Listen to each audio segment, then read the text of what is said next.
infamous Illuminati.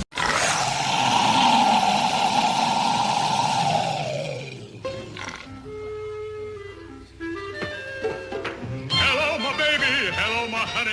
Hello, my ragtime gal. Send me a kiss, my wine. Baby, my heart's on fire.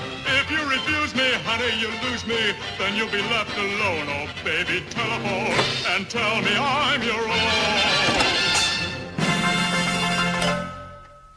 Check, please. That's fucking hilarious. Ladies and gentlemen, welcome to In the Hi Finn. Ladies and gentlemen, welcome to In the Mix. In the Mix, brought to you by Spidey's Powder Tumblers. For your custom-made powder-coated stainless steel tumbler needs, make sure you tune into Jose Gonzalez over at Spidey's Powder Tumblers. In the Mix is also brought to you by the comic book chiropractor, cracking your Hey back. DJ, bye DJ. What's up, guy? What's up, guy? Hey, guy. Hey, guy. How you doing, guy? Back to my sexy voice. Hold on. The comic book chiropractor, cracking backs and breaking spines, pressing, doing everything you need to do. Also sponsored by books on comicscurrentcasts.bigcartel.com. We got that art book, we got that crow, and we got that Hail Crow up there. Go cop those. Hey, if you're in the New York area, Ace will be at New York Comic Con, I believe. Ace continuado. Ace continuado. He just Hello, my ragtime girl. Yeah. That's hilarious. How you guys doing? How you Doing doing? great. I'm just happy that it's been a completely drama-free, uneventful, completely unifying week. It's just so fucking good to come here and have nothing to talk about, but just like fandom stuff. You know what I mean? Yeah, I know, it's crazy. Yo, it's just the world is just filled with such positivity. Yeah, I think so. How about those Yankees? Yeah. Dude, And I don't get congrats to- Hey, congrats to Jimmy Kimmel. I think he got an automatic shoe-in for next year's Emmy win. Oh, because if your show gets canceled, you automatically get a. Yeah. Yeah. So everyone congrats to Jimmy Kimmel. So there's a silver lining is what I'm saying. Silver lining. Silver Linings If Playbook. you're sad that he's gone, just know that he'll get the win next year. Are we sad? Colbert did it. He can do it. Yeah, so I think I kind of want In the Mix to get canceled so we could get awards. Well, Well, You missed your opportunity. It's 2025. Because despite what other people think, it's actually past that point. that it is won't true. really be that hard. That's what she said. That's what she said. Let's say what's up to the chat, and then we'll get into the shenanigans and our agenda and everything else we got going on. We'll do a giveaway of a book. We're gonna give away one of them Hail Crow books.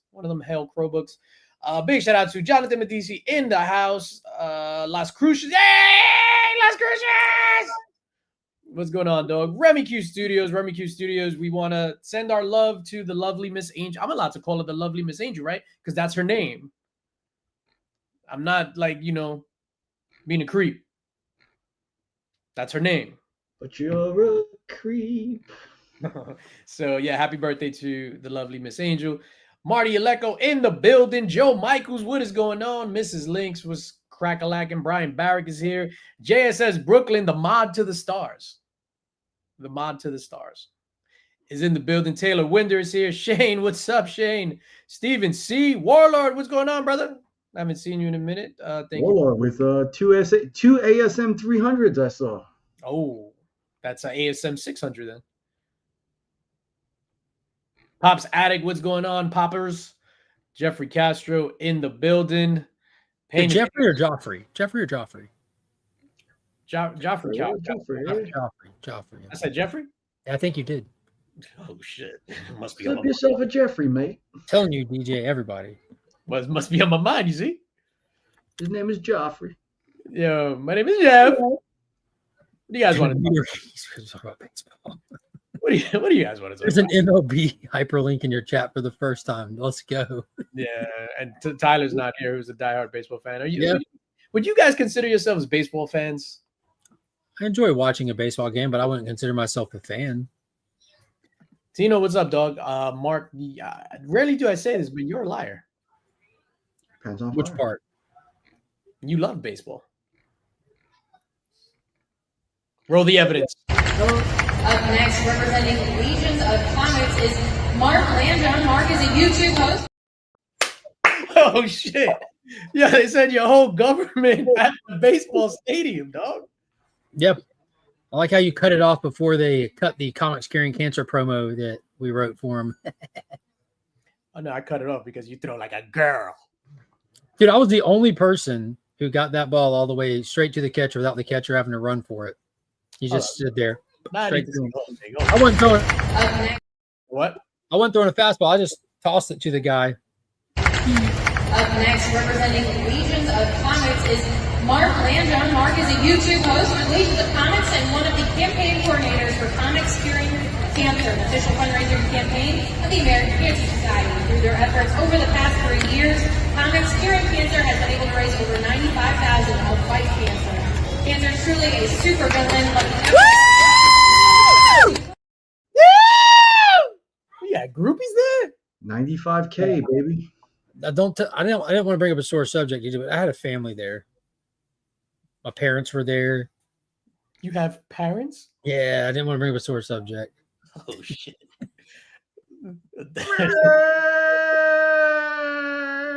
You come over for New York Comic Con, we will cry in each other's arms. Nick. You know what's funny too is I was wearing a baseball jersey when I threw that. Thanks to Rob and his jersey obsession. It looked good. I didn't know when I'd ever wear it, but that opportunity came along. Yeah, it's crazy that my jersey fits me like a parachute. Yo, Tommy Piffington, what up, dog? Good to see I'll you. talk to Rob about getting you a new one. No, I'm good, thank you. No, I'm going to talk to Rob about getting you a new one. No, I'm good, thank you. No, it's fine. I got you, bro. No worries. No worries. It's on me. I will not wear it. How about that? Try to be nice twice. It's on me. I don't know. Now this guy got me like to talk shit about Rob Fast Acts and comics. He ain't even here. How dare Everybody you can get it. wear Everybody. Yeah, everybody can catch it. Bang bang. Let's go to this. Respectfully, of course. How about those Emmys? I don't know. Do you guys watch that crap? I don't watch. I didn't watch 9 Emmy wins for the Penguin. That's all that matters. I don't even watch late night TV. Nobody does. That's the problem. Yeah, that's the problem with TV. Yo, Digger Jim, what's up, dog? This guy wasn't even nominated for an Emmy, right? Colin? Colin? That's what I call him, Colin. Who's Colin? Colin Colin Farrell. Farrell?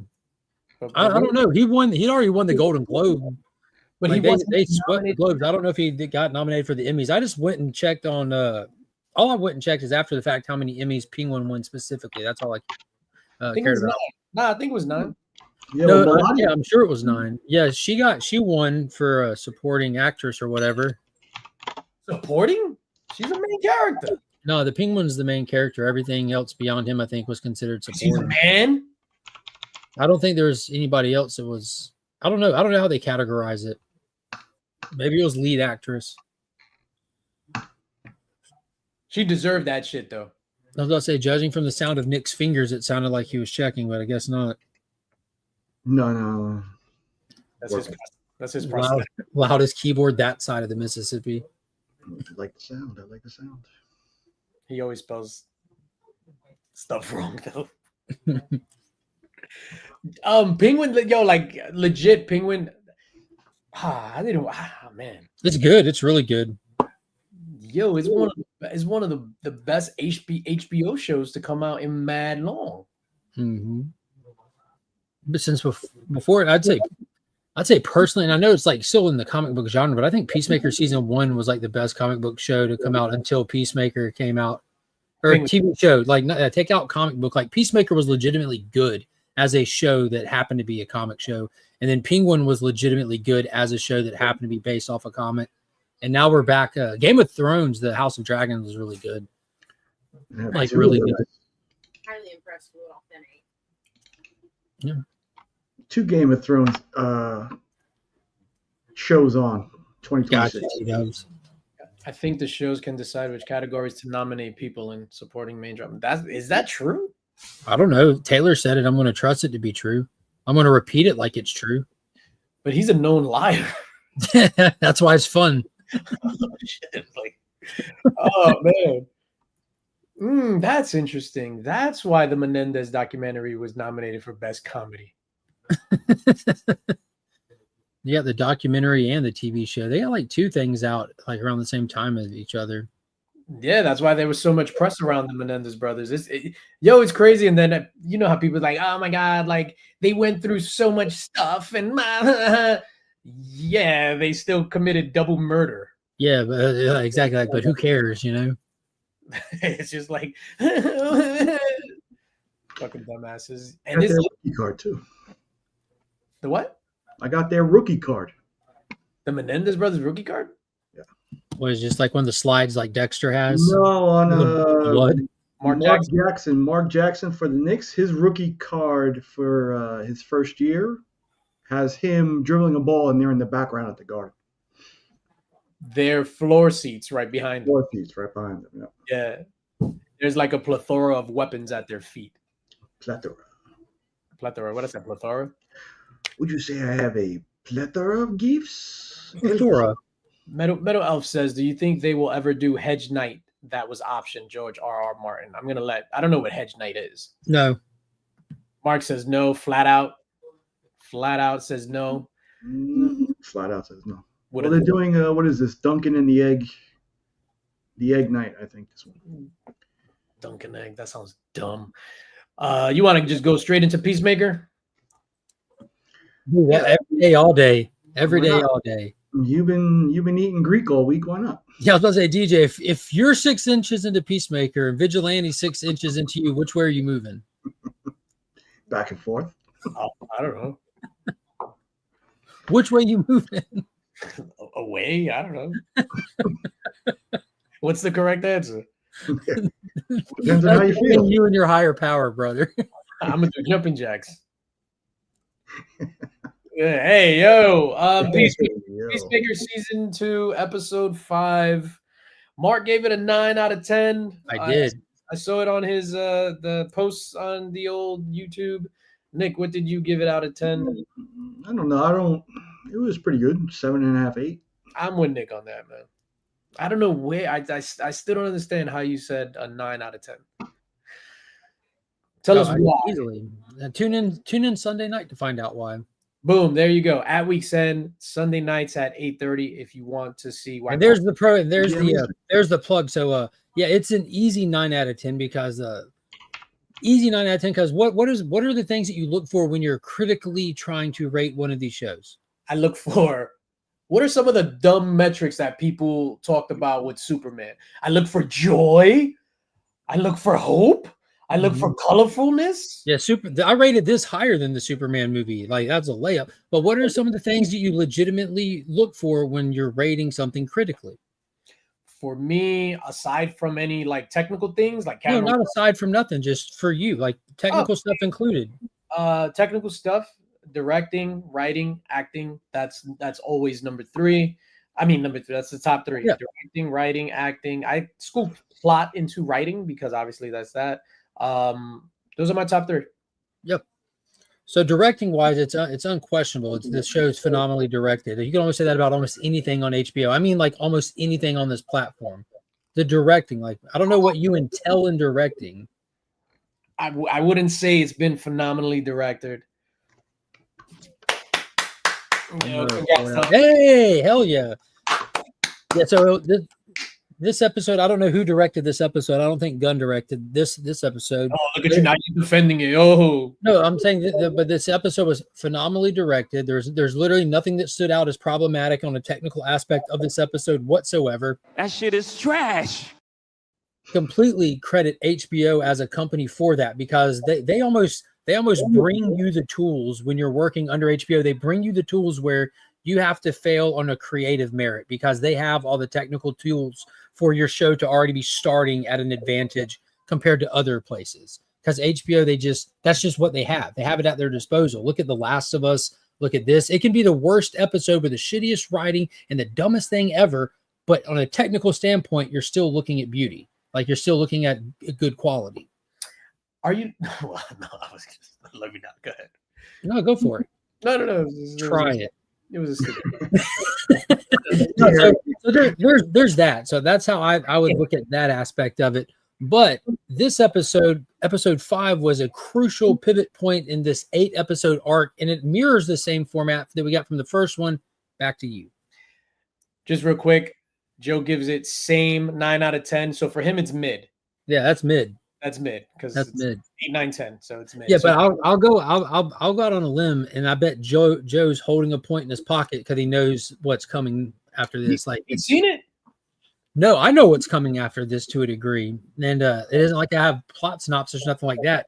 But it's been one of the whole thing. Like, Go ahead, spin your theory out. 7, 8, and 9 has not been shown to anybody, including James's publicist, in fear of leaks coming out because of what they're going to do. Steve G, and now at this point, the actress who plays Harcourt, James Gunn's wife, James Gunn himself, all these separate people who have worked on it are like have all said the same thing independently of each other about what happens in the next 3 episodes is almost a show, an entity, a story unto itself, where it's going to level up not just the show but the DCU, and no one's going to expect what's coming. We're supposed to be seeing massive cameos, extreme changes, and ripple effects. So yes, massive cameos to an already overstuffed show. I can't wait. I don't think they've overstuffed this at all. They haven't even added any new characters other than the little bird hunter. That's really it. And I hated him. And he's gone. The character moving in this and like the story writing for this episode was amazing. Knowing how they decoupled him from everything before the face off with Rick Flag Sr. and the way he handled that, because I've had like this soft spot for this whole Rick Flag death. I think anything that has to do with Rick Flag, you're gonna love because you love Rick to Flag. a degree, and I recognize that. But it's the decoupling that this episode did. So we had the face off with Rick and him. We had the note left. We had the goodbyes and everything. It was him like completely detaching from this world. It was like perfectly timed with November Rain, and it delivered all those emotional hits. It was meant to be emotional, and it was such a thing. Like it just checked off all the boxes, and it made it for what comes next now is going to have weight. Like they made sure to set it all up perfectly. All right. November Rain, that was awesome. That was awesome. I also felt they were T-Dub said it. It didn't move the plot along. It was just transition. What is the A plot in your opinion, T-Dubs? Yeah, T-Dubs, what is the plot in your opinion? The A plot. He said the A plot. Yo, can I just go out and say that it's too many damn needle drops? Too many damn songs. Is that weird for me to like be mad about that as a music lover? No, Like, you spurred the movement on last week. How many needle drops were in this episode? too many. The only one that stood out to me was November Rain. That's the only Which one. was amazing. And then immediately he gets in the car, November Rain, and then another song. Boom. Like it didn't November Rain faded. Yeah, because November Rain faded out to Harcourt, like sitting on the couch, and it cut off with her finishing the note and saying, "All right, we got to go get him." And then it switches right over to him going in the door with Eagly. Yeah, so that's why for me that was the same thing as like how in Superman it was like a emotional moment and then it was a joke. So even the November Rain thing like that hit hard, and seeing Peacemaker, him, you know what I mean? Yeah, that was actually really cool. And then for me they just cut it off and did something else. Nick, what you were gonna say? I don't remember. I'd say the big thing from this episode was the kaiju. I get it because it's the big thing. Plot B is Flag Senior chasing Peacemaker. Plot C is the Eagles, which I completely hate. See, I don't think plot A is him realizing that the alternate Earth is Earth X. I don't think plot B is Flag chasing him. I don't think plot C is the Eagle. I think plot A it's literally Christopher finding himself. Like, that's literally all this is about. And I said this after the premiere. I'm like, this season isn't going to have a big villain. It's going to just be a character breakdown, and everything around him is just dressing. It doesn't matter where he is, if he's on that Earth, this Earth, if he's talking to Harcourt, if he's talking to Adebayo, you're looking. It's a show about a personal relationship of him and these individuals that are in his life, and that's all it is. I'm loving that about that. That's what's different about this season than the first one. We had a more direct plot. We have a mission. We're on a mission. We have to figure out this butterfly thing. And he was trying to figure out who Peacemaker was as a hero. He was arguing with the neighbor, like, I am a hero. He had a psychotic murderer as a best friend named Vigilante who doesn't realize he's a psychotic murderer. It was like, where does Peacemaker fit? Now, this is Where does Christopher fit in this world at all? Having lost his dad, killed his brother, he has detached from the government. He has no use, and he doesn't know who he is, and that's all it is. Big shout out to Painted Pages for $5 super sticker. It's not just a sticker; it's a super sticker.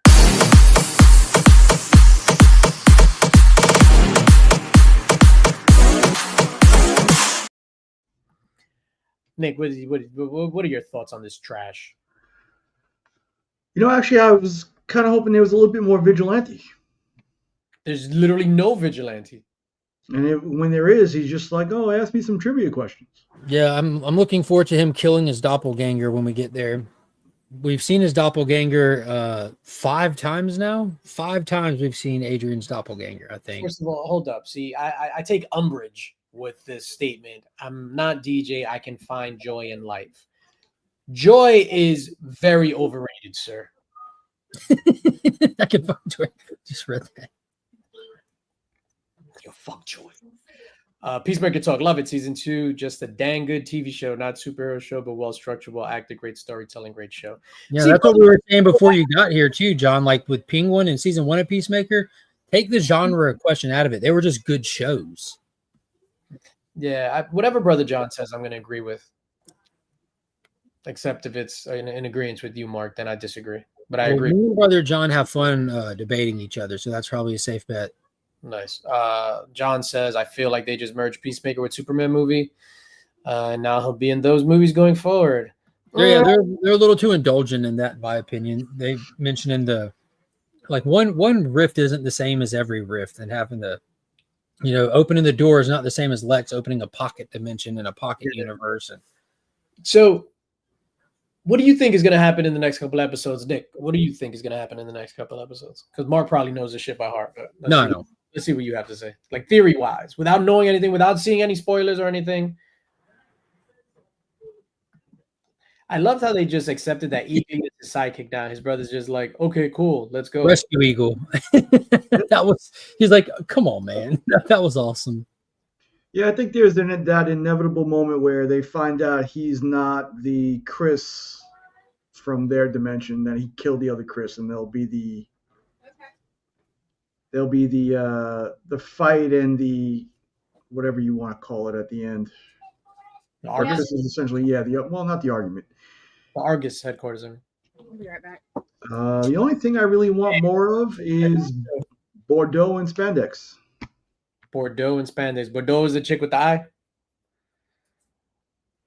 The only thing I'm really asking for.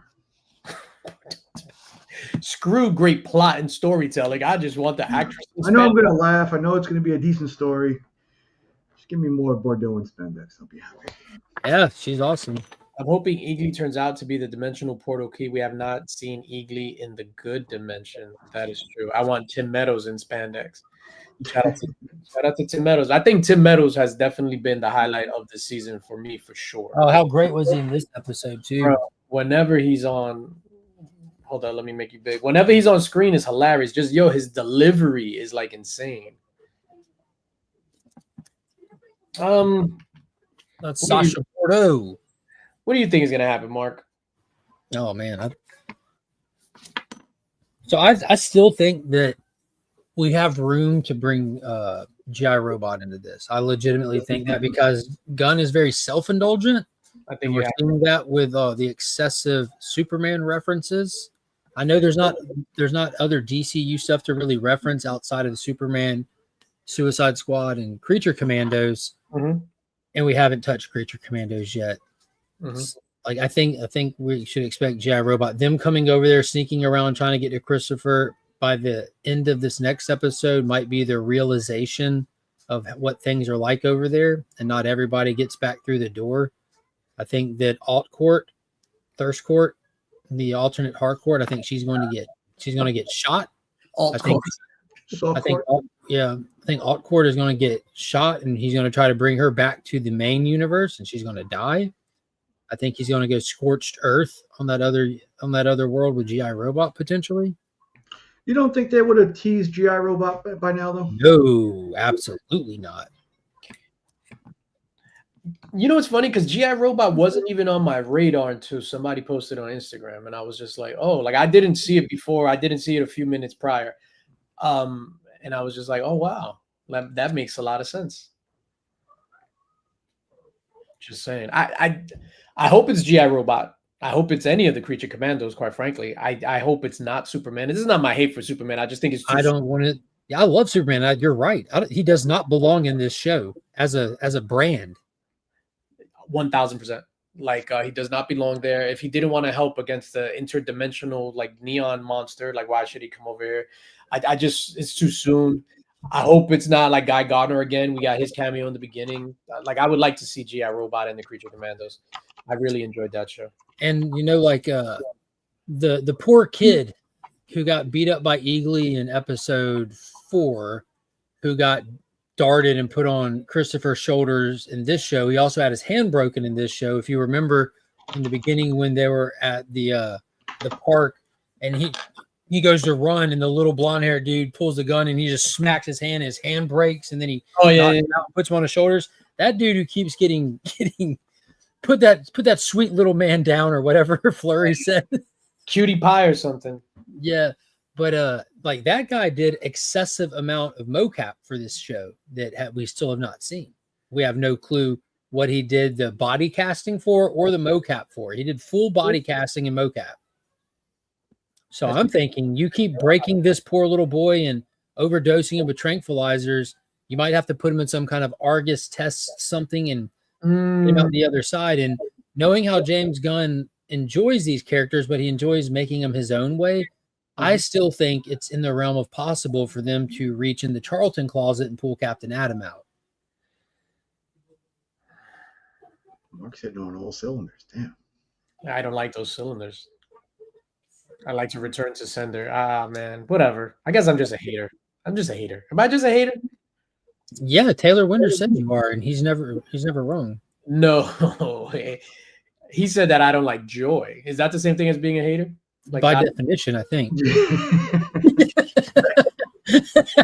What if I find joy in hate? You're hating on joy, my man. That leaves everything else can catch it too. It's a paradox. Since you're not a hater, let's talk about the most recent episode of Alien Earth. Go ahead. Oh, Nick, what did you think about the most recent episode of Alien Earth, which I thought was phenomenal? I thought it was good also. I didn't know that the xenomorphs were bulletproof. The what? Xenomorphs? They're not. They're not. They're just bad So writing. the mercenary soldiers who are getting paid a ton of money to defend are stormtrooper-like accuracy. They're the worst. This episode sucked. Yeah, you know what? Too, I kind of 9 out of 10. I kind of want them to explore who's the redheaded synth. Oh, she went nuts at the end. I forget her name, but I don't think they're going to explore it. I think they're not just going to explore anything in the show. All we have left is a finale. Yeah. So wait a minute. What? This was the penultimate episode? Penultimate episode. Only 8. Wait a minute. How is that the what? Yeah. The bottom line is for that show, I want to see who they're going to put the eye in, the T-Oculus in, and I think it's going to be the brother. They're gonna put the eye in you, dog. So I my first reaction is I thought it was going to be the doctor they fired. They don't know that he's dead. You know what I mean? They have no clue that he's dead. But since he's not around, I was wondering if it's going to be the lady, his wife, that Cavalier's kind of mad at. Oh, like Jim Henson. That's what I call him. The doctor with the beard. Yeah, the nice guy. Like, Yeah. y'all are kids. Y'all don't know how to lie. Yeah, he's Jim Henson. Looks like Jim Henson. Oh no, but then they dumped his body in the water. Yeah. That would be cool to keep him around to put the Oculus thing. Well, they don't know he's dead. Then there's not going to be time with only the finale left to even go that route. So it has to be somebody at the facility. Yeah, I think it's going to be Wendy's brother. He's not at the facility. He's outside by the docks, and we don't know how that's going to play out. They're sitting there in like a standoff. It's gonna be the bald dude, the bodyguard. Because the guy's gonna be like, yo, like why? Because he questioned him already like 3 times. And then the young dude, I don't know his name, young dude. You don't think it would be Boy Genius?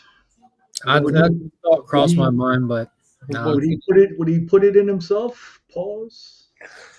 Nah, he's not gonna put it in himself because he needs somebody to talk to because he thinks he's already a genius. So he wants to converse with the. Yeah, I'm with T-Dubs on this. I think it's Miss Mom, the guy's wife, because she's still at the facility. And he's mad at her. That she was the actress in the play where Arya was supposed to kill her. I don't know, the doctor that transitioned all these children. Yeah, I don't know. That shit was funny when that sheep, for it just being a sheep, is the like creepiest like character to be on TV in mad long. Like it's just a sheep with an eye. Oh, yeah, just stares. It's just... I told you, and they always show him in 8K. Yo, yeah. Speaking of 8K, what I found, maybe it was just me, I was bugging. When they were on the beach, when they were talking to Jim Henson, the doctor that died, he looks like Jim Henson. The water wasn't moving, right? Water wasn't moving! So, and for a second, I was just like, are they even on an actual island, or is this? That's what I was thinking. I was like, are they like in a simulation? Is that a false background? But then a couple of scenes after, it was moving. Yeah, but the water legit wasn't moving. I was just like, this shit is mad still. And when we say wasn't moving, it was legit a still image. I thought it was sand in the background, like dirt. No, dude, I was just like, what the hell? That was so weird. I enjoyed how Wendy is just like their queen. So it's just like, why do they know? I should have asked this a long time ago. What's the timing of this? Is this like before the Alien movies? It's before the first Alien. I think a few years, not many. 3 or 4 years before first Alien.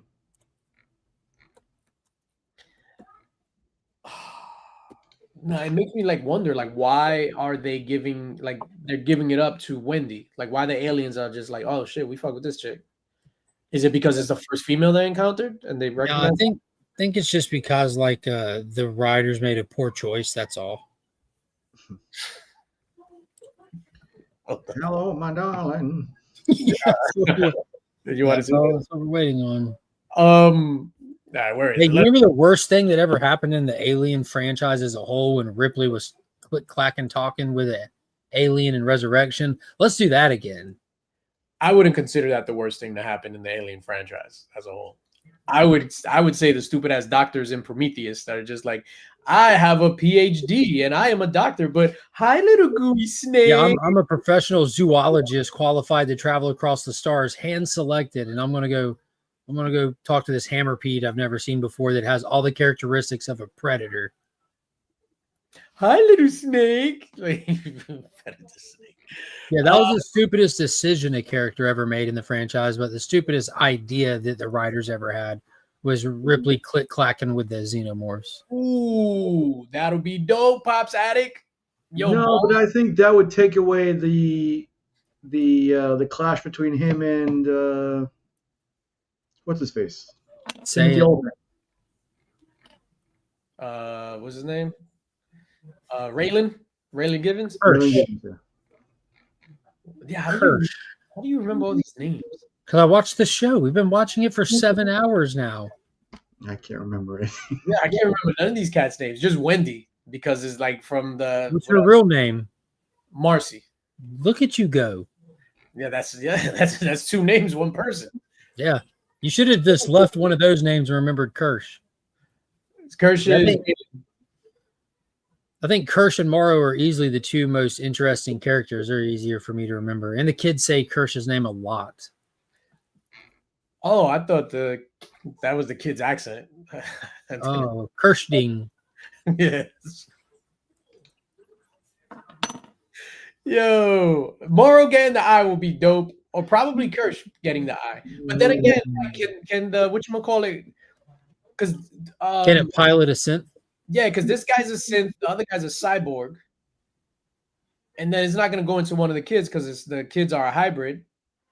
Synth, cyborg, and human. So it's like all three in the kids. So I would assume that, and it's not going to go into the genius, the boy genius. It's the old dude with the Mm-hmm. yo. As history has taught us, the most evil, vile characters are all bald. Exactly, Nick. So that bald dude. History taught me they have little mustaches. I went to a different class than y'all, I guess. Oh, all that stuff was removed from our schools.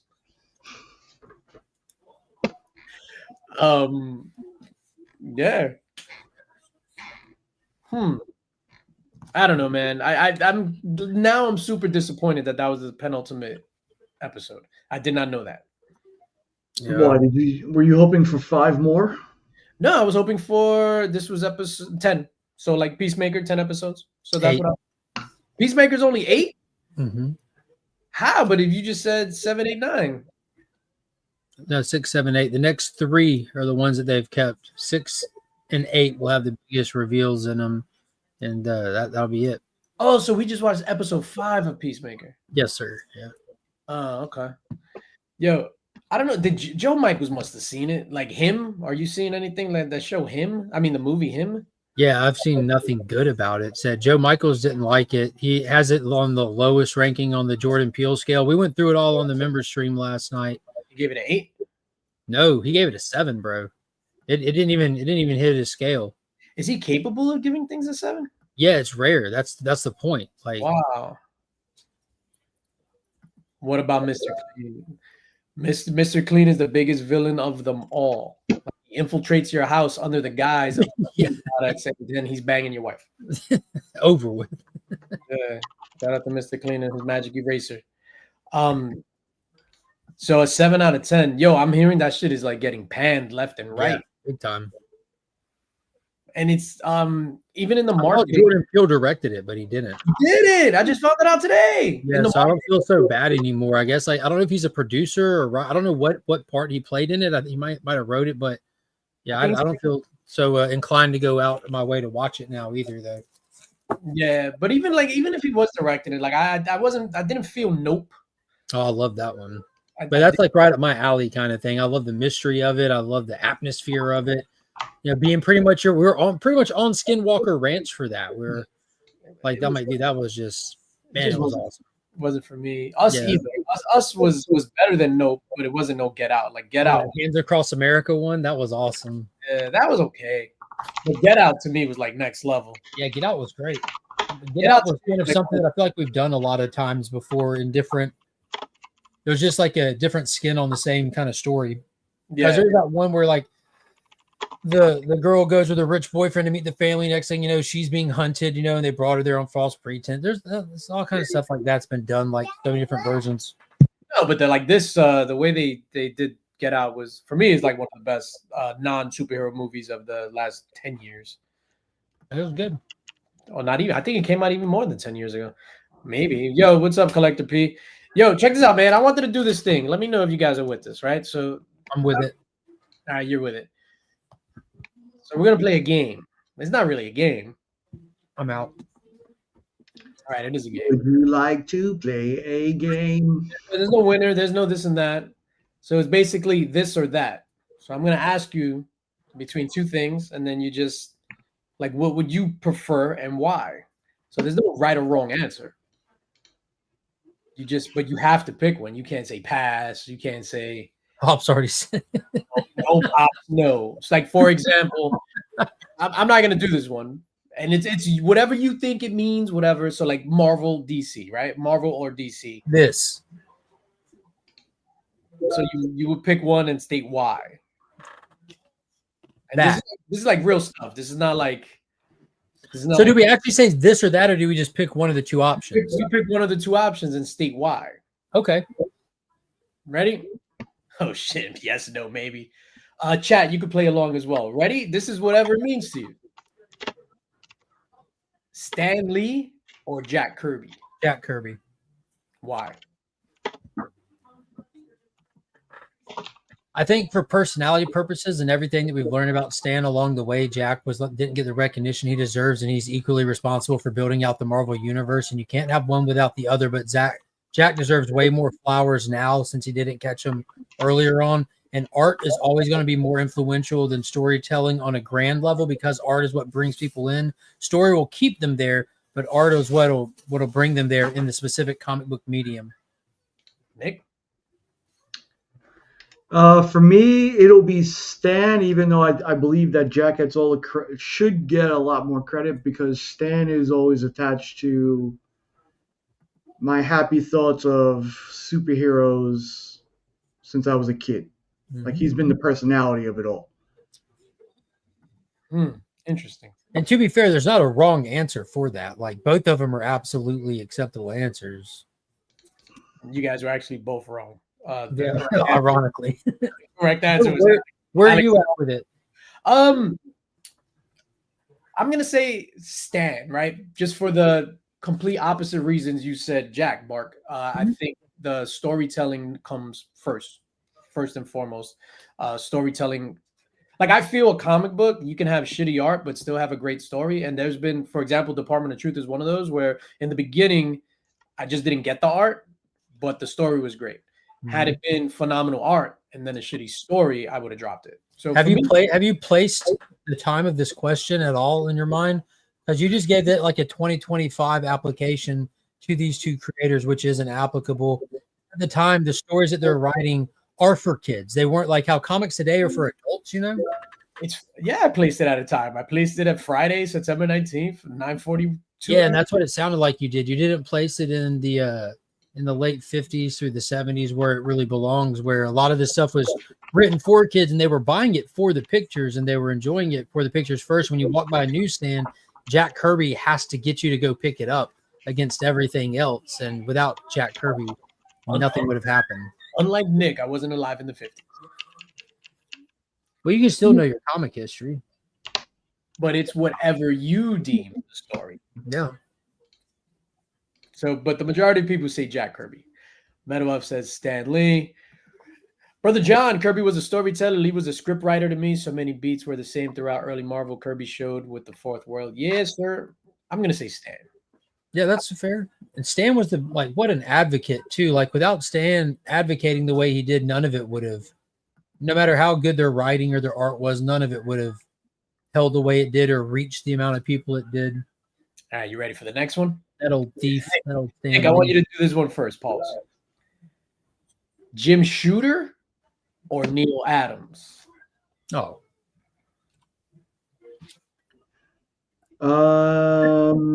Jim Shooter. What? There is a wrong answer for this one. Why, Nick? There's no right or wrong. Just because of his creativity. I mean, I don't know. I think you have it backwards. He said that bad Italian just because of his creativity. I think you have it backwards, man. No, honestly, I'm. Are you Googling right now? No, I'm not Googling. I'm working right now. I mean, I don't care much about either, to be honest. Oh, so, yeah, you do, and I'll tell you why. I mean, I like Neil's art. Yeah, I didn't care much about Jim Shooter, but I know he did. Yeah, you do. You just don't know. Do you enjoy Secret Wars? Do you enjoy the fact that Marvel and DC crossover? Do you enjoy the fact that Marvel existed and made it through the 80s to make it till today? Without Jim Shooter and his editorial prowess and his ability to hit deadlines and stay on top of people, we would have never gotten things like events or these ongoing books like they are today. We would have never had the creation of the Valiant universe, even though that's kind of come and gone. But Jim Shooter is the most legendary editor that's ever been almost, and it was such a short-lived run. Now, Neil Adams still wins in this debate because Neil Adams redefined and saved Batman on the brink of destruction. He created the Dark Knight. He put chest hair and nips on Batman for the Ra's al Ghul saga. His work with Denny O'Neil as well, like on Green Lantern, Green Arrow. It's undeniable the influence that Neil Adams had, even leaving the big two and going to create his own stuff and his own characters.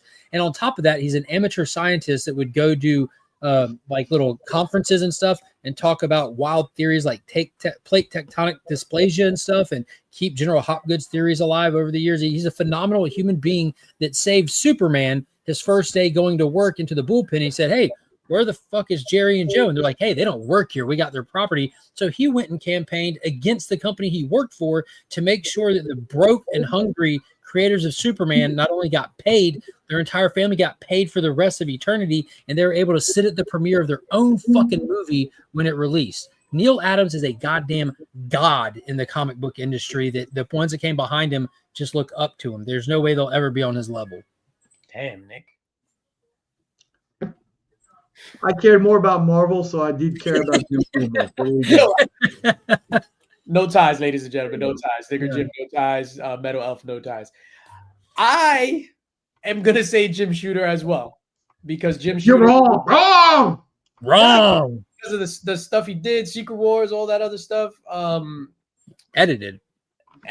yeah, man. So that's I'm tied to that, and I totally understand how legendary Neil Adams was. Batman stuff aside, Superman stuff aside, just as a dude that got people paid and worked so hard for artists' rights. He's also one of the most prolific comic artists of all times, period. Even to this day. And he cursed me out.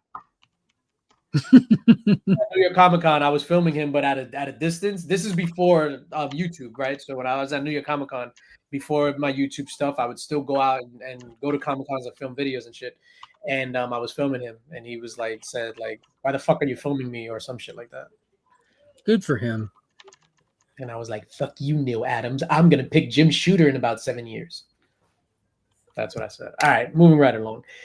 Best Batman covers ever. Wrong! Keep in mind, he's the one that created the crazy Joker that we know today, from the zany, goofy villain with gimmicks and buzzy hands to the actual sadistic Joker. That Joker wild run on Batman. It's just, Batman was at a weird place that the 60s were not kind to Batman. They turned him into this campy kitty kind of thing. All right, let's go. Comic book question right here. DC comic book question. Ready?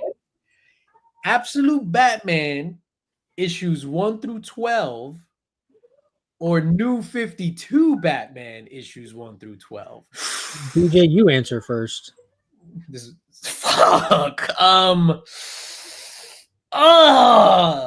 gonna say I'm waiting for. That's a legit harder question than it sounds like too. When you stop and start thinking about it, yeah, it is. I'm waiting. But specifically, that's the court. That's the Court of Owls. That's the maze. That's the reveal of Talon. Yo, I'm gonna say New 52 1 through 12, man. New 52 Batman 1 through 12.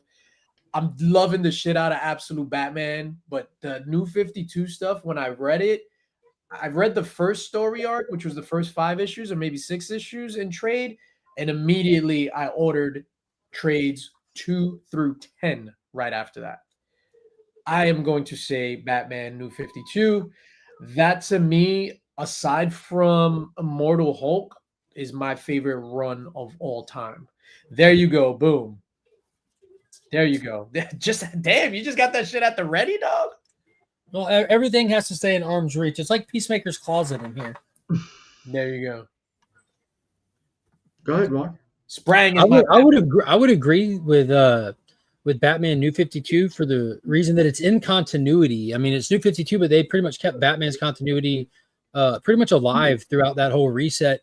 But not the New 52 aspect, but the fact that Scott Snyder and Capullo were able to do something with Batman that we hadn't seen since Neil Adams in the 80s. And I thought about this all the time, that you have to, Scott Snyder's New 52 run is the best Batman run that's ever been done. And you have to go back all the way to Neil Adams' run to find another one that important and that good that moved the needle that much. But the fact that it's in continuity, your hands are so tied with editorial, with the history of the character. You can only do so much and still deliver a new story. To see this character in a new light that you can see and still recognize, not break from that essence of the character. And they did that. They did that in spades. And it was truly Batman, and you truly didn't know what to expect next. We saw Batman scared for the first time ever, and that was uncomfortable as a reader. Mm-hmm. Nicky, my boy. This one's a little tough for me because that New 52 run is held up for 15 years almost. I'm enjoying this Absolute Batman run though. Yeah, just because he's more emotional, he's more angry than methodical and the great detective. He's more kick-ass. Yeah, Hulk smash. Did y'all see the reveal of Joker? Mm-hmm. I like the different takes on things. He looks like the Lizard. Yeah. And I mean, with the whole Bane thing was Incredible. It's still going. Still crazy. So in 15 years, I'll answer. I think I'll have my truthful answer. So for me right now, absolute Batman. All right, ladies and gentlemen, mark your calendars 15 years from now, where Nick will talk about whether it's Absolute Batman issues 1 through 12 or Immortal Batman 1 through 12. So what nursing home will you be in, Nick, so we can find you? Not me. Not me. Might have to dig them up. Might, but I'll be Pops. out there. Matt motherfucking Cordell. I'm going JV on that one. Nah, hell no. Look at me. I have a stupid mask. Matt Cordell don't need no mask. Arr, that's just his face, dog. All right, you ready for the next one? Let me see. This is an interesting one. Well, no, not yet. All right, this is a good one. I think this is a good one. Ready? Movies. The Dark Knight or Watchmen? Oh, it's easy. Nick, you start. What up, Black Spiders? The Dark Knight, Christopher Nolan, feature film, versus Watchmen.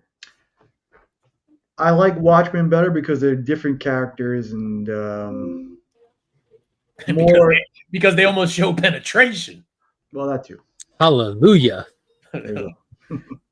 No, continue. My bad. I'm sorry to cut you off. And yeah, you're stuck here with me, so I'm not stuck with you. Rorschach. What do you think, Mark? I'm easy pick for me. I'm taking Watchmen, and if you take any category that you would try to judge them based off of, Watchmen excels compared to The Dark Knight in literally every single category.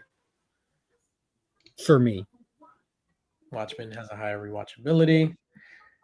At Taylor Winder, 100% agree. He forgot to write with Pop's Attic about Watchmen having the high rewatchability. I agree. I would 1000% say Watchmen. I'm one of the few people in the camp that I love The Dark Knight, but there are elements of The Dark Knight that I do not like. I saw it twice in the theater, and both times I hated the sonar thing. To this day, I hate the sonar thing at the end. I think it was just like it was dumb. I understand the concept. I think it was poorly executed, and the fight scene at the end was horrendous. Joker and Batman, terrible. For me, Harvey Dent and Joker carried the entire movie. Batman was the worst part of The Dark Knight. Everything else excelled except Batman. Watchmen, I have nothing bad to say about The Dark Knight, but I just think Watchmen is a fucking masterpiece, dude. Watchmen is one of my favorite movies of all time. I think Watchmen is up there with top 3 comic book movies, and yeah, 1, 2. Yeah, I'm gonna say top 3 just to be safe. Snyder. he puts them up there, dude. Yeah, but Watchmen, when I saw that shit in the theater and people were snickling and laughing at my man's big blue junk on the screen, I was just intimidated. Bro, I was just like, yo, my man does not give a F. Started walking around naked since that day, dog. I'm just like, I'll take more. I got the blue V underwear that I like to wear because there's kids in the house. I can't do the naked thing. So I'm limited to the blue V underwear. Yo, on vacation, I was at the buffet and I like knocked them. Yo, I put like a circle on my forehead. Yo, I was just walking. They was like, "Oh shit, Dr. Bahay." Okay. Matter of fact, I want to watch that shit tomorrow. Yeah, Batman Begins is amazing. It's all right. All right, so we all choose Watchmen, and everyone in the chat choose Watchmen, except for T-Dubs. Dark Knight, because Watchmen is a soulless sludge that's damn near impossible to watch. Who doesn't like joy now, Taylor Winder? You bugging, dude. The fact that that's kind of a crazy statement because saying that Watchmen is a sludge to watch is saying that Alan Moore's book is a sludge to read because it's damn near a 1-to-1, and it is the rarest moment where a movie improves the book by the slight changes they made, getting the stupid squid monster out and attaching Dr. Manhattan to the event, which made more sense than Alan. That's probably why Alan hated the movie. He's like, fuck, why didn't I think of that? Because he's typically a genius when it comes to writing. Yo, 1000%. And for me, like watching and like on the rewatch and just see how, because when I saw it, I thought it was a masterpiece from the first time I saw it, but I for all the elements aside from Ozymandias, right? So then once I saw that, yo, this dude is literally literally the smartest man in the world. He got the biggest nuclear threat to bomb the shit out of this thing, blah, blah, kill Rorschach. Like his plan came together like Hannibal from the A-Team, but better. Yeah, I was quoting Watchmen this morning. We were talking about that, talking about when he walked Manhattan into the tachyon machine to take him out long enough. But when he reconstructed himself, the little speech he gave Adrian, he's like, I've walked across the surface of the sun. I've seen events happen so minuscule they could be said not to happen at all. You, the world's smartest man, pose no more of a threat to me than its smartest termite. Yeah. Like, he's like, but then the response, I was like, oh, really? And he holds up the remote. What is that? Your next doomsday device? Something like that. And just turns on the TV. Peace. Built on a lie. It's not peace at all. Hello, darkness, my old friend. Yo, never falter, not even in the face of certain Armageddon. See, and that's how you do needle drops, James Gunn. That's how you do it. I mean, Snyder started him, man. Yo, Snyder is the GOAT comic book movie director. I think he is. You'll get no argument from me on that. Test. All right, we're back to comic books. Infinity Gauntlet. Hey, you remember when Jimi Hendrix all along the Watchtower was playing as they're pulling up to the Arctic Fortress? Yes. Yeah, flawless needle drops. So many horrible takes. Oh, man. Who doesn't enjoy joy now, Taylor Winder? Before we get to comic books, since we're on movies, let's whatever. Ready? Fight scene. The Endgame battle or Zack Snyder's Justice League battle? Endgame battle. And I consider the Endgame battle from the moment Hulk snapped his fingers all the way up until I Am Iron Man. Mm-hmm. And then for Zack Snyder's Justice League, it's everything from when they went to Ukraine or whatever the fuck, everything all the way up until Flash, whatever, when they chopped off Steppenwolf's head, like that whole thing. This is the hardest question you've had yet. When I wrote that down, I was just like, I mean, I go Endgame. Like, I'll tell you, I go Endgame. Like, I was waiting for that to happen. Captain America lifting the hammer, seeing all the characters on the screen. Cap lifting the hammer alone is a bigger moment because it was so long in the making. It pretty much has to go to Endgame.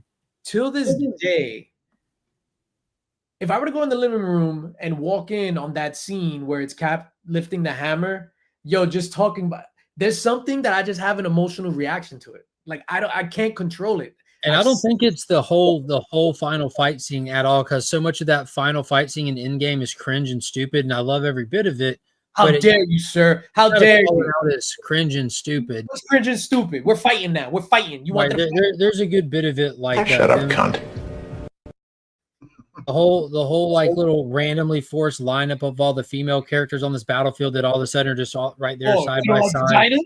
The whole stupid shit with Miss Marvel or Captain Marvel and flying to the stupid thing. Like there was a lot of it that was just because they're trying to like get all the characters in here and have all these little moments, but all of it was after Cap picked up the hammer. So it was almost like, especially when you go back and watch it, when Cap the internet's not even letting him talk. Yeah, that's the Cap picking up the hammer scene is just the main thing with the Snyder cut scene. There's like a lot of really cool moments in there, but it's the Flash scene is the comparable moment to me. Like Flash doing that run scene is just like that gives me chills every time I watch it, just like Cap picking up the hammer. But it's just and knowing what it took to get the Snyder cut to get that scene. I was one of those voices early on before it went toxic and weird and crazy, pointing out like y'all should go check out what the Donner cut is. There is a version of this film that they need to give us. Like there's like we should get it. And I was one of the ones that took off work. I woke up at 4 a.m. in the morning, and it was like a huge deal for me. But I think picking the hammer up is just more meaningful. Yeah, but I think it's the hammer. It's on your left. For me, the fight with the three of them going at Thanos, which is dope. Seeing Thor, literally every single swing is Thor trying to cut off Thanos' head in that entire fight scene. Thor is literally just going for the head. Maybe if he would have kept himself in shape, he could have done it. You know we gotta watch it now, right? Taylor says neither fight exists in a vacuum. You know what exists in a vacuum? Dust. Dusted. Oh shit. Nick. No, for me, it's definitely gotta be Endgame. And it's not even the Cap grabbing the hammer for me. Pause. Oh shit. Um, Come here, Nikki. Give me that dick. Oh, shit. it's just a culmination of everything right there. Like for me, that scene is all about Cap pulling his shield tighter. That gave me goosebumps. That's Cap right there, man. Hearing the crackle and hearing Sam say on your left, and then seeing Spidey swing up, and that was it for me. I didn't give two shits about Spidey. I don't know why. Like it. Really? No, I didn't give two shits about any Spider-Man anything until that third movie when they gave us the fan service. Hold up, Mark. I don't like Tom Holland Spider-Man, dude. He's hold the phone. Hold the phone, Mark L, lover of baseball, as proved by that video early on in the program. You were not hyped that shit when Spider-Man jumped out in Endgame? No, because there was nothing like Taylor said, the whole vacuum thing. There wasn't superior. Like I was excited when he popped up in Civil War. I was excited for him to pop up in Civil War, and it felt weird because timing and everything. We've had these two other Spider-Man stuff that weren't that long ago, and it's just I wasn't convinced of this. Like I didn't feel like this was my Spider-Man yet. You know, we haven't seen enough of him, and then we got the stupid Homecoming movie that was just garbage, and then we got the Far From Home movie that was even more garbage, and then we get him in this, and I'm like, I don't care. Like when he got dusted in Infinity War, that was meant to be some kind of emotional moment. I'm like, no one cares. Like this forced like relationship, like Tony Stark's his dad. Like what are we doing? The only person on planet Earth, maybe James Gunn, probably that I'm not that hates Tom Holland Spider-Man. I like Tom Holland. I think he's a goofy Spider-Man. I'm not convinced he's Spider-Man. He doesn't convince me he's Spider-Man. I don't know what he is. He's some weird kid with arachnid powers that they call Spider-Man. That's just me. Now the stuff with Sam, like Sam showing up, that was a hit. Like that was a major hit. Like I think Sam had 10 times more weight in any scene in that movie than Spider-Man did. You know who's bugged out? Because I've always argued about that, right? Where I'm like, damn, like it shouldn't. No, not that. Like Sam got the proper respect, but Bucky didn't, and they put in T'Challa in there. Like I get it, their whole history, whatever, but I don't think T'Challa deserved like the big coming out thing unless they knew, you know, that was probably going to be his last thing, which we didn't as the audience. So I thought that was weird. They fought in his country right before that. Like he should have a big rollout. And he was one of the major MCU characters at the time. Yeah, I get it, but that was just me. I just think they shortchanged Bucky. And then they definitely shortchanged Bucky because they were trying to they're pushing Sam forward. They're passing over Bucky's whole thing to put Sam in the shield next. Yeah. So I watched Endgame when it was whenever we traveled. Oh, to come back from Puerto Rico. So I was watching it. Yo, and for the first time, like I caught how Captain America is in the beginning, how Steve Rogers is leading the support group the way Sam did, and on the military base. Mm-hmm. So Captain America is leading the post-dusted support group, which I thought was really cool. One of the Russo brothers is in that little circle too. Yeah, and Jim Starlin. Oh, okay. Oh yeah, he is in. Yeah, his little cameo circle is pretty cool. Creator of Thanos and eater of breakfast. You mean he is an eater of breakfast. We can confirm that. We can confirm he ate breakfast. Nick, what did you say? Jim Claremont? Jim Claremont, yeah, him. All right, let's keep going. Then we're going to give away that Hale Crow book. Zack Snyder Justice League. Did you say Zack Snyder Dusted League? No, Justice League. That was the Endgame thing. Absolute Batman. Infinity Gauntlet or Crisis on Infinite Earths? Oh, that's a leg up. Did you say the movie? No, the runs, the comic book. Infinity Gauntlet 1 through 6 versus Crisis on Infinite Earths 1 through 12, right? Mm-hmm. Nick? Oh, you working? It's hilarious because I just logged into Disney to click on Endgame, and that's the exact part where Well, real quick, the only person that we don't know the answer to this question is Nick. So this all hinges on Nick. And I'm guessing he's picking Infinity Gauntlet because he slants. No, absolutely not. Crisis on Infinite Earths was fantastic. It's like the greatest event of all time. Phenomenal. Literally. And I know, like, you're going to slant based on your bias, which is fine. Infinity Gauntlet is amazing. Like, it's not even questionable, but it also has 6 less issues to do what Crisis did. 6 less issues of filler. It wasn't filler. That's the thing. There is no filler in Crisis. Those are stacked issues. Yeah, it's odd because I fell in love with the character design of Psycho Pirate and the Monitor. Like, I love that whole thing. And dude, like, God, just watch. Can you remember the first time you read that book? Like, the stakes are so much higher. I was in 6th grade. I couldn't believe that stake in both of them.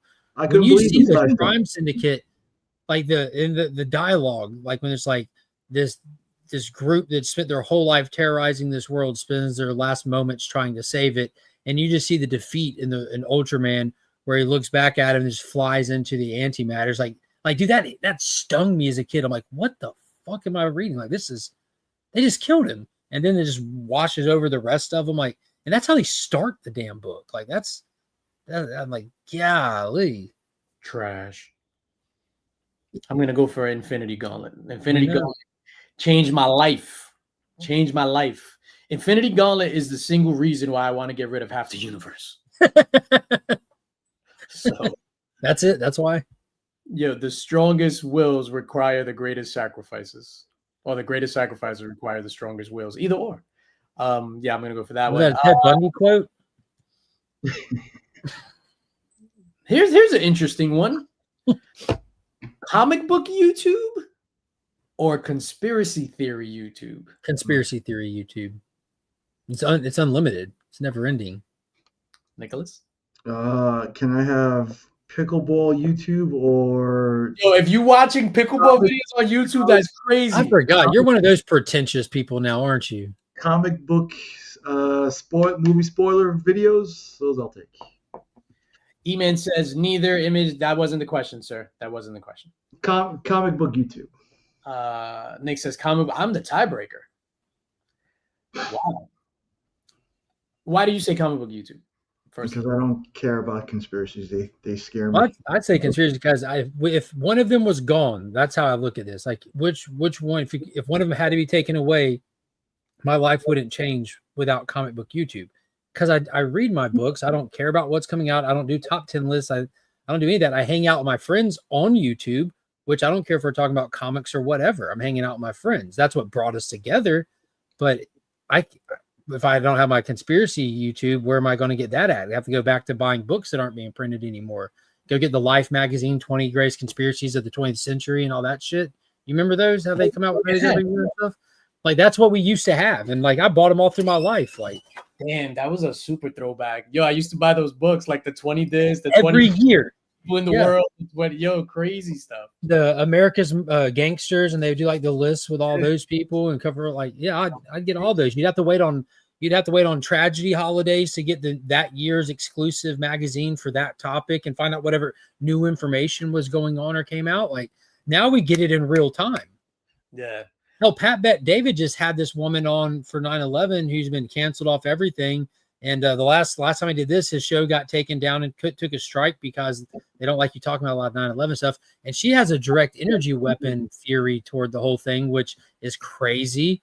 But she has a lot of weird facts about that day that she lines up in her unique way. But they are facts about that day. It doesn't lead to direct energy weapons, but she sure does know a lot about them. Funny how so many conspiracies turn out to be truth. Yes. No, like you said, Mark, about if one was taken away, could you whatever? I'm gonna do it differently. I watch conspiracy theory YouTube every single day. There are days where I may skip like a comic book YouTube stuff or things like that, or I might like wait to like when you drop your videos, somebody E-Man drops one of his videos, Joe drops his toy videos. Like, I'll hold those all in a group and then I'll watch them, like, let's say on a Thursday. Thanks, but conspiracy theory YouTube, I'm watching every single day. Like, when I go to bed, that's how I go to bed, watching. And that's why nightmares, but it's like doesn't make any sense. Without conspiracy YouTube, can you imagine a world where I trusted the government without conspiracy YouTube? Like, come on. You'll be George Lopez from Blue Beetle. Get out of here. Yeah. Yeah. That's my goal. I'm trying to get there. I need my own taco. That's so crazy. We got a few more. This is great too for like discussion. T-Dub. I had to masturbate to flat Earth theories before I cry myself to sleep. Yo, speaking of flat Earth, the other day, what stream was it where Taylor made the alien shirt for you? Oh no, it was that was in the group chat. yeah. Did he put it up yet? He didn't say. I didn't. He said 30 minutes, but I was at work. I don't know if he put it up yet. No, and then he had it. Yeah, it's up. So it's the scheming T-shirt on. Yeah, that was amazing. Yeah. Failureforce.com, and I was just like, damn, we taking T-shirt requests now. And I was gonna write it, but then I didn't want to do it. But since Taylor Winder's here, I would like a shirt. He had already made the design. I just asked if it was up yet. And he made that design just on like right there on the moment based off our conversation. Like this dude sees, like he sees creatively. Like he made the design. Yeah, he AI'd the design. Which there's a shirt on his website that says AI slop, and it's an image made with AI. Yeah, it was hilarious. I would like a design of a flat Earth on the back of a giant turtle encased in a dome. On the edges of the flat Earth, there has to be ice. And what would the tagline be? You have seen the model, the flat Earth model, right? Like if you went to a flat Earth convention and they had an actual physical model of what they think the Earth looks like. What do you mean if? The dome, the ice wall around the edge and everything, you just need to send a picture of that to T-Dubs and just tell them to make it the shell of the turtle because it's already shaped like a turtle shell. That'd be hilarious. On the back of the giant turtle. But then I want like the so that's the Earth on the back of the giant turtle trying to like bite like a space carrot or something like that. Nah, don't do that. Just a giant turtle. Oh, here's one. Peacemaker TV show. We almost have 2 full seasons. Or the Loki TV show. Oh, it's easy. Jesus. I thought you said it was a good one. He said it's no. Nick, go because he said Peacemaker, hands down. Hands down. Mm-hmm. 2 hands, 9.5 full fingers. All right, Peacemaker hands down, and Mark, you saying Peacemaker? Yeah, it's not even a competition. The first season, you don't got that season of Loki was okay. The second season of Loki was lame, except for the finale. The finale was like god tier television. That made dude. They did a vaudeville act in the second one. Come on, like y'all, quit playing with me. That episode was trash. Quit playing. We're done pretending like trash is good. I thought we're past that. Yeah, like I thought we're done pretending like mediocre shit is good. Like we're past that. So we got E-Man with Loki. Pops with Peacemaker, also a DC show, the original DC show. Tommy with Loki. Oh, both are good, but Peacemaker wins in the opening. Can I address this season's opening fucking dance number?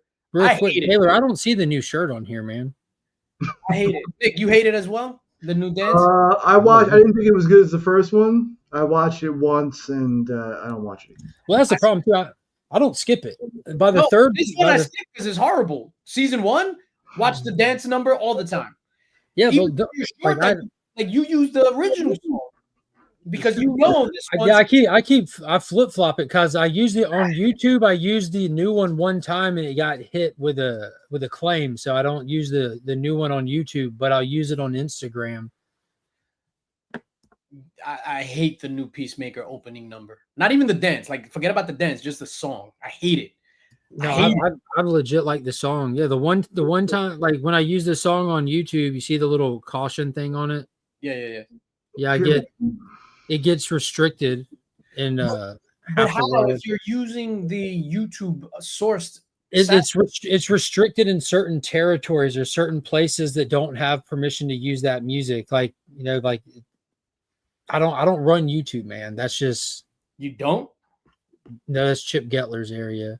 Okay. All right. So this video contains copyrighted material. As a result, it has been blocked in some countries and or reasons. That's crazy. Yeah. Because it doesn't tell you that before you put it in there, and I'm not going to delete the video and have to repost it. That takes like 37 seconds. I don't have. That's not like a strike or anything like that. All right. So we all say Loki. Not at all. Not at all. I'm picking Loki. If Peacemaker and Loki were both hanging off a cliff, I'm gonna choose Loki all day. That's a crazy statement. Is it a crazy statement, or is it just so saying that I just blew your mind? No, it's crazy. Hello, my baby. There's a literal vaudeville act in that thing. Good gosh. All right. Taylor, do you recommend that I order this shirt in butter? It's like butter, baby. The t-shirt selections on failureforce.com are interesting. There's a chambay, there's regular bay, butter, then black or white. Butter. All right. Here's another one. Oh man, y'all gonna flame me for this one, but I'm gonna say it anyway. Ethan Hunt or John Wick? Minus the stairs and running. Ethan Hunt, Bro, that's or John Wick. That's crazy too. It's a question. Ethan Hunt or John Wick? Isn't the real question Ethan Hunt or James Bond? No. James Bond is for pussies. That's it. Can I go first? Ethan Hunt or John Wick? If Ethan Hunt, obviously, his goal. Is it a race? His list of accomplishments are exponentially greater than John Wick's, and John Wick died trying to accomplish his. Ethan Hunt did not. Thank you, Pops Attic. Wick. Ethan Hunt's undraggable. If Henry Cavill's character didn't drag him, I'm sorry. That John Wick ain't dragging him. Yeah, that's the thing. Ethan would know John Wick is coming from and have some shit set up for him prior. And then when John Wick runs for his life, Ethan wouldn't let him get away. No matter what, he would catch him and kill him somehow. Mission accomplished. Like he killed 3 men in a bar with a pencil. Ethan Hunt killed everybody who ever got in his way of his mission, period, with anything you could think of. And ran. He killed one man with a helicopter that wasn't even flying. John Wick is Ethan Hunt in disguise. No. Yeah, probably. Did you pick up Ballerina on physical media? You know what's funny? I still haven't seen Ballerina. Oh, well, there you go. Answered your own question. Looks like you're an Ethan Hunt guy too. Does that go with your hot toy? This is Eagly. Yeah, it goes with my Peacemaker. I am going to say John Wick. If the Mission Impossible franchise was hanging off the face of the earth and I had to save one, why am I still big? Oh God, I'm saving Mission Impossible all day. I think Mission Impossible is a way better it's clearly a way better franchise. I enjoy the John Wick things more. I just find like the stylized action like really.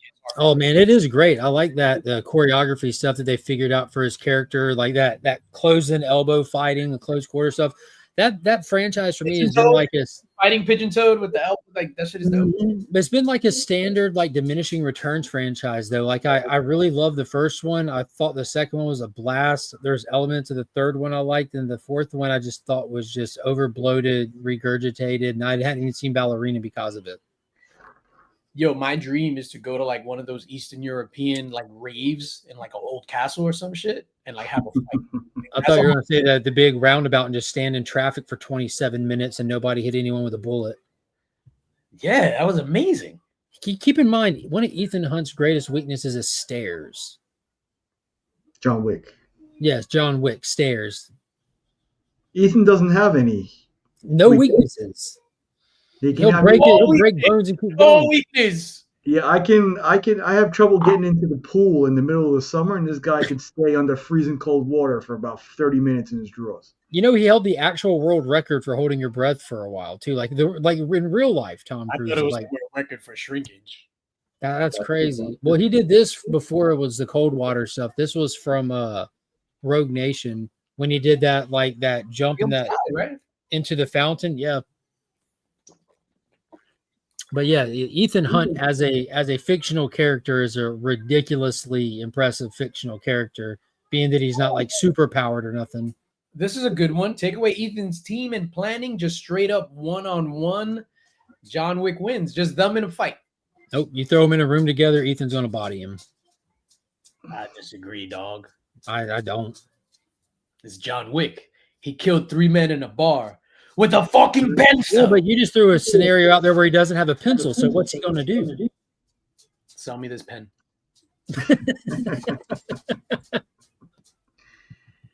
So we all that's Wick. I would Reacher versus Wick. I would give it to. I don't know. I'd give it to Wick in that one. Have you guys seen this Instagram thing where they ask you to pick one, and it's Wick, Ethan, Jason Bourne, James Bond, the guy from The Equalizer, Hmm. the Transporter. Oh man, yeah. All of them. What's his name in the Equalizer? It's not Frank. What is it? Frank is the transporter. Frank Lucas. No, definitely. That's not Denzel from That's definitely not Frank. American Gangster. It's Denzel. Denzel. Is it Denzel. Robert? Is it Robert in the Equalizer? I think so. Dude, he's another one of those ones. It ain't like is he the biggest person? Is he the best boxer? No, he's just the most capable. Like whatever you put in front of him, he's the most determined, and he will see a way to do it. Like those are the most dangerous people, the most overall capable and determined. Yeah, I gotta see if I can find that again because it really was a tough. Oh yeah, there it is. Robert McCall. All three of the Equalizer movies are fantastic. Because Jason Bourne is no slack either. He's like superpowered though, isn't he? Like an MK Ultra type experiment. Not like superhero comic book, but Yo, I'm sorry. Like, back to Peacemaker from before. I had this question that I totally forgot to ask. As Mark gets yelled at. He's like, "Yeah, I want ice packs." we have this big art festival we're going to tomorrow, and Finn's doing a demonstration. We're trying to figure out what we need to do for it. But tell Finn to come on the air and then give all of us the demonstration if he wants. No, it was Kyle asking what we need to do as parents. Yo, confirms Peacemaker doesn't have any superpowers, right? He's just he just knows how to fight. He's a savant. He's just like at the peak of human. Yeah, he's a savant with anything he picks up and uses, and with his hands. And because Frank Sr. was beating the shit out of him, and I know that he wasn't fighting back, but Frank Sr. Here's thing to say. What are you talking about? Oh, he let him. No, I understand that, but Frank Sr. was throwing some bombs. Yo, that knee to his face, that was crazy. But yeah, he didn't die because of his physical stature. All right, hold on. So that's homeboy from Olympus Has Fallen, right? Right. Yeah, Gerard Butler. 007, Transporter, Schofield, Michael Schofield, Robert McCall, Jason Bourne, John Wick, and Michael Schofield. That's Prison Break. Oh, okay. And your guy from Taken. I even forgot his name from Taken. Liam Neeson's. Liam Neeson's, yeah. So you got to pick one from that list. Pick one. Who are you choosing to save you? John Wick out of that list. Oh yeah, John Wick. See, I don't know. I went with Denzel in this one. Yeah, they'd be one or the other. I think. Well, yeah, that's a good point because again, it's one of those all-encompassing things. I think Robert McCall John Wick wouldn't see Robert McCall coming. Where he's the Baba Yaga for like this gangster world. That's who Denzel is on a far more trained, superior level. I want to rescue me. I also want to have a cinematic experience. So I want to see John Wick literally just walk through the door, take the stairs, kill everybody on the floor, and just fall down the stairs. Yeah, and then go back up. The question is, who do you want to rescue you? Liam Neeson, period. Like, I mean, that's his shtick, right? I don't believe it. I don't know. Still got to go with Creasy Bear. Oh, he's not even there. Is that Man on Fire or is that Robert McCall? Greasy Bear. Shout out to Mark Anthony, who was a complete douche in that movie. All right, let's move on. So we all unanimously chose John Wick. Oh no, I'm leaning toward Robert McCall, to be honest with you. No, over Ethan. Because that's not a scenario like if you put these two guys in a room and take away their pencils, who do you think? No, it just Robert McCall, like he was untouchable and everything too. Like he took on whole strike teams, he took on the government, he took on gangsters in foreign countries. Like he's untouchable. He's an old man. And that's the crazy part. Like I'll take this dude from Commando. John Matrix? John Matrix. Oh yeah. Oh yeah. Bennett. Yeah. All right, last one, and then we'll give away this book. Let's do old school movie. Terminator 1 or RoboCop 1? RoboCop 1. Terminator 1 or RoboCop 1? Mark has his decision at the ready. Yeah, me too. Nick, let's hear your take. Terminator, just because of the whole time traveling aspect. When I was a kid, that hit me particularly like, oh snap, that can happen. And when he went shopping, still love that scene. Oh, when he got the 20 watt rifle, 20 watt plasma rifle, and a 30 watt laser range. sighting, yeah. 40-watt plasma rifle. No, plasma rifle in a 40-watt range. Taylor Winder says RoboCop pops addict, says RoboCop. Well, Boar says I'd buy that for $1. RoboCop. Metal Elf RoboCop. Ryan Riley with Terminator. Tommy with Terminator. Mark.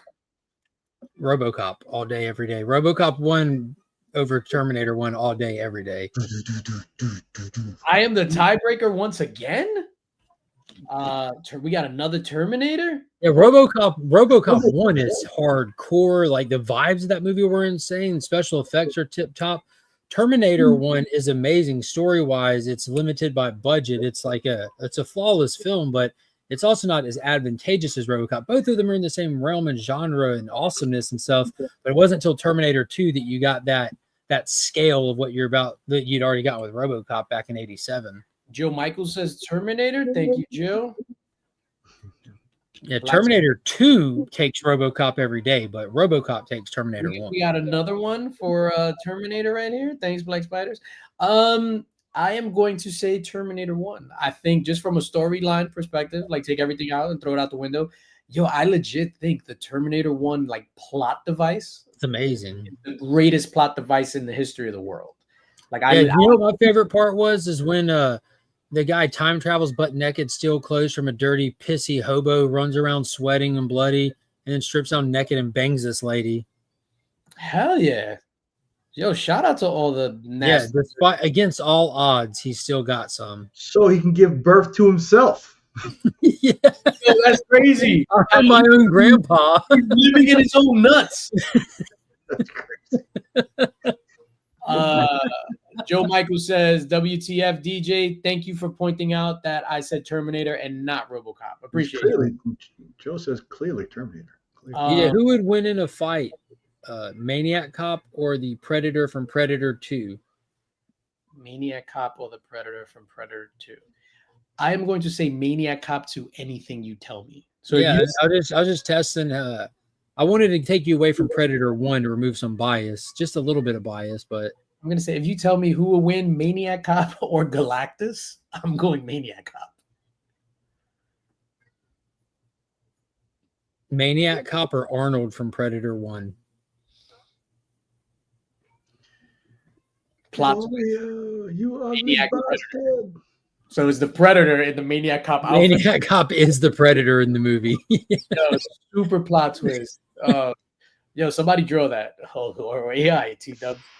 Just put Billy on the log and Maniac Cop walking up to him. You got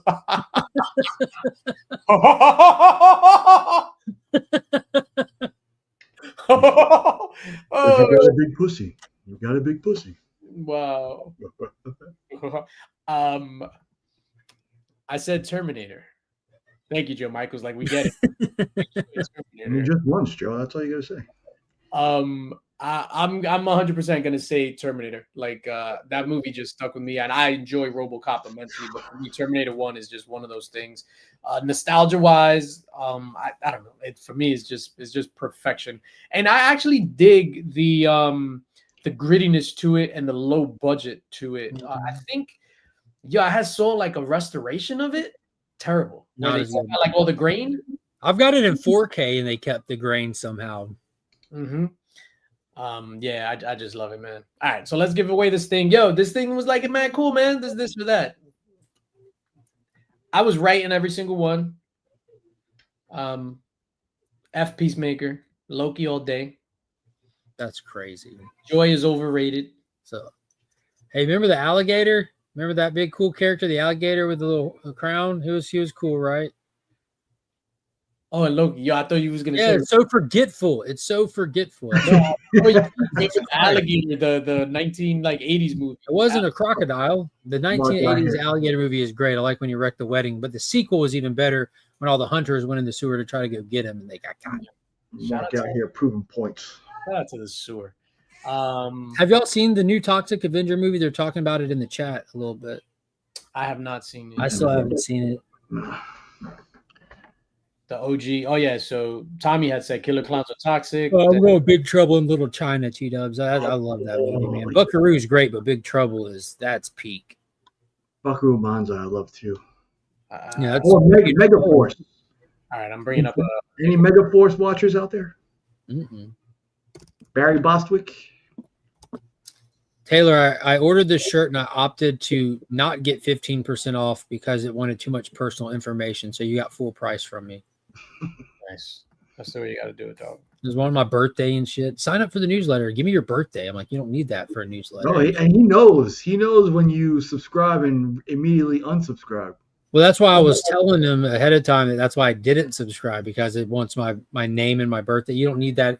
No, I know it's not Taylor asking for it. It's just the setup of the system. But no system needs that. For a mailing list, you just need an email address. So you need to talk to them people and tell them to fix that, Taylor. Fix that. Fix that. What are you giving away? So many fucking fixings. We are the Lockwood. The Lockwood. So I'm giving away not this piece of trash, not this trash.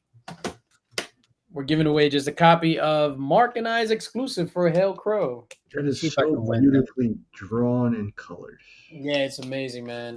And the best part of this book, Fixins.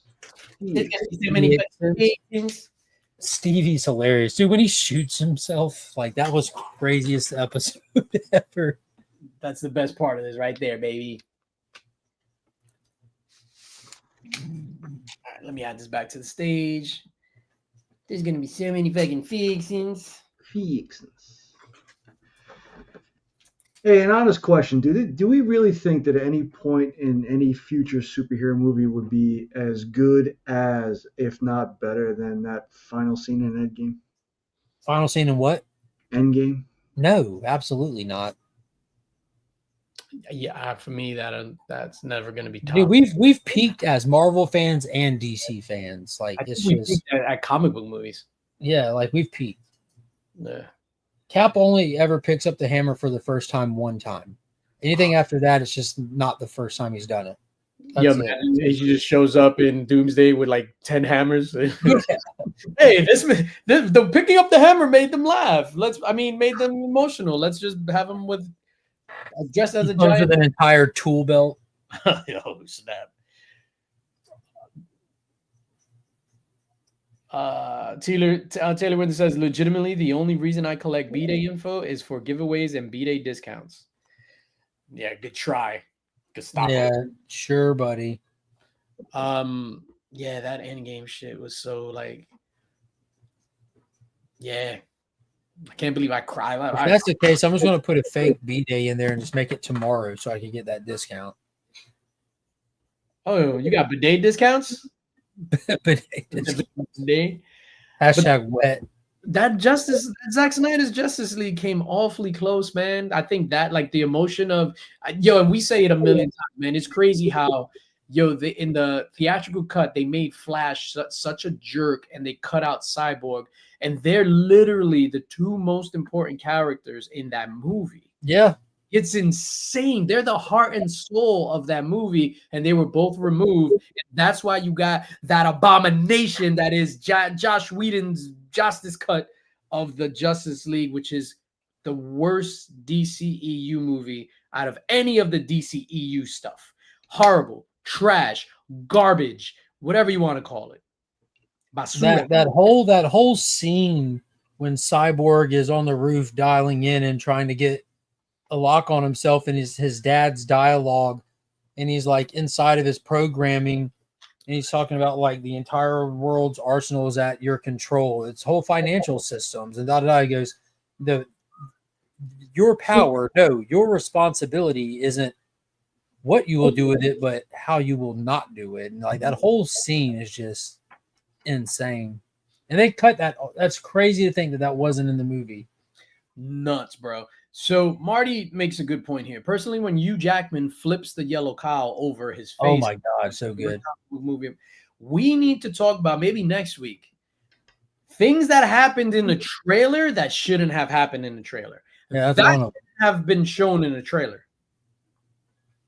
him putting on the cowl. I don't think that was shown in an official trailer before it released. They did it after the release. No, it was shown, dude. Are you sure about that? Positive. Damn. It was shown. They didn't cut to Deadpool saying, "Oh, what's the wind resistant when you give blowjobs or whatever." Yeah, he's like, "Oh my god, you saved the good stuff for the end." He's like, mainly killing. So what's the wind resistance on those blowjob handlebars? And he growls at me. He goes, "I'm sorry, I'm just a catty bitch when I'm jealous. Let's go kill some people." That was amazing. That Wolverine. I think that's why I'm so salty about this Secret Wars, because they gave us a proper swan song for the 20th Century Fox stuff, which I love and hold dearly, you know, because that was an era to be alive for. Like it's crazy to think so many current comic book movie fans were not alive or around or participating in comic book movies before the MCU. So that was an entire era of itself with its own like group of fans and stuff. And that was a proper send-off where they didn't disrespect the fans. They gave us what we wanted. And now they're like, oh, fuck it, let's do some more. Go get Ian McKellen, go get Patrick Stewart, go get the, like, what are we doing? They played the Green Day song. It's over. Yeah. If for some of the people for whatever Doomsday, like they shouldn't have brought back like Ian McKellen and Patrick Stewart and all that stuff. And then they have them filming scenes on sound stages and green rooms by themselves. They're not even interacting with each other in real life, much less. So the movie's going to be stupid as shit, man. I'm calling it. Gene. I don't think it's going to be stupid. I have high hopes for it. I think it's going to be good, but there's things that's not necessary. Like, yo, legit, I don't care what you tell me. I do not want to see Hugh Jackman as Wolverine again. That's just me. It made too much money. I think they're going to, but I agree with you. I think they can leave those characters alone for a good while and let them just be on a high note, you know, you need that good grace. You need these characters to have good grace with the audience and not bring them back out and tarnish that, because then you have no credit going to the next. You have no credit with your audience. Like, no one trusts this company. No one's excited about this stuff. Everyone's cautious or bailed or not even participating anymore. Kevin Feige's like, what good is having a Hugh Jackman when you just can't wield out of the Hugh Jackman whenever you have a new superhero movie? Yeah. Yeah. All right, let's give this away and then let's head out of here. Good luck to everybody. This is that for that Hell Crow book, and we are going to draw a 1, a 2, a 3. you spit on. Good luck. Metal Elf, hit me up on IG, dog. Send me your address information, and I'll get that out to you. Tuesday. Oh, Marcus the one who ships on Tuesdays. What? No. I was just wondering, could I get it out tomorrow in the mail? But then that means I have to put it on my computer. Well, yeah, I could probably get it out in the mail tomorrow. Congratulations to you, sir. Hit me up on the OIG. Send me that Addy, dog. Now, I mean, what do you gentlemen got coming up this weekend? What do you got? What's coming up? What's coming up in your neck of the woods? What do you got? Tell me, what do you got? No shit. Working. Sit there in silence. Working. I've been meaning to rearrange my office, put a few things up, take a few things down. You're gonna find the impetus. You're gonna throw up some joint skis on the wall. Some green joint skis. Yo, imagine like somebody, you go to visit somebody, they're like, oh, you have such a beautiful collection. Let me show you my collection. Then you go in and it's just like nothing but joint skis, like sex toys and shit. Yeah, I went to one time in the city here. We have the Museum of Sex, so it was just like whatever. But it's a legit museum.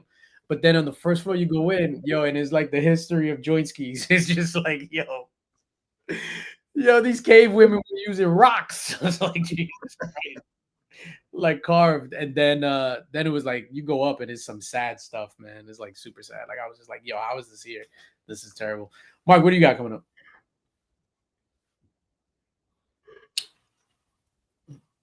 Sunday night, 8:30. Oh shit! Sunday night, 8:30 at Week's End, where Mark and Paul will take a spoiler look back at all the week's happenings.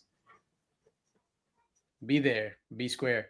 Link Squad members, we will be giving away a $150 comic book mystery box, but the value is going to be way higher than that. We're giving that away on the last in the mix of the month, or maybe the first in the mix of October. That's coming. What am I got going on this weekend? This weekend, I'm going to be doing stuff. I'll be out the house. I'll be partying.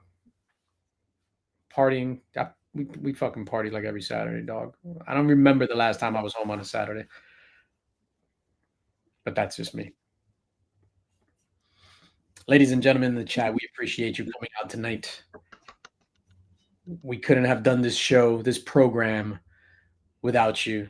You are the people that make In the Mix go round, and we salute you. I am going to go watch Dexter. I'm gonna finish watching this Endgame scene.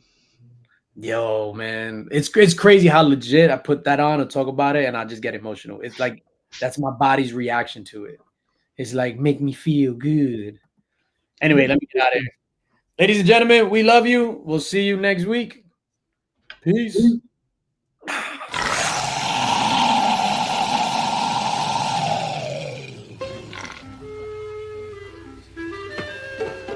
Hello, my baby. Hello, my honey. Hello, my ragtime gal. Send me a kiss, my wire. Baby, my heart's on fire. If you refuse me, honey, you lose me. Then you'll be left alone. Oh, baby, telephone and tell me I'm your own. Check, please.